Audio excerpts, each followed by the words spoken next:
તમારે કુળદેવીના આશીર્વાદ પ્રાપ્ત કરવા માટે ચૈત્ર નવરાત્રિમાં કરવા ખાસ મહા ઉપાય. તમારા કુળદેવી તમારા દરેક ધાર્યા કામ પૂરા કરશે અને તમારી દરેક મનોકામના પૂર્ણ કરશે. તમારા દરેક સપનાઓને સહકાર કરશે અને તમને વૈભવ લક્ષ્મીની પ્રાપ્તિ થશે. કુળદેવીની કૃપા પ્રાપ્ત કરવા માટેની ચૈત્ર નવરાત્રિના દિવસે અને આ પાવન દિવસોમાં તમારે શું કરવાનું છે ચાલો જણાવી દઉં. એ જાણતા પહેલાં કમેન્ટમાં તમારા કુળદેવી કયા છે મને જરૂર જણાવી દેજો.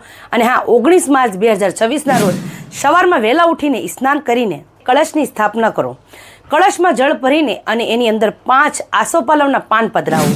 એની ઉપર એક નાળા છડીનો ટુકડો વીંટીને રોજ સવાર સાંજ હળદરવાળા ચોખાની ઢગલી કરો. જમીન ઉપર અને માટીના કોડિયામાં ઊભી વાટનો ઘીનો દીવો કરો અને 99 મંત્રની માળા કરો. 9 દિવસ તમે આ રીતે રોજે માતાજીની પૂજા અને મંત્ર જાપ કરશો તો તમારા જીવનમાંથી દરેક સમસ્યા તમારી માતાજી દૂર કરશે અને તમારા કુળદેવીની વિશેષ કૃપા તમને અને તમારા પરિવાર ઉપર રહેશે. તો આ વિડીયોનો વધુમાં વધુ શેર ચૈત્ર નવરાત્રિ પહેલાં બધાને કરી દેજો અને અંતમાં તમારા કુળદેવી ક્યાં છે મને જરૂર જણાવજો અને જય માતાજી જરૂર લખજો.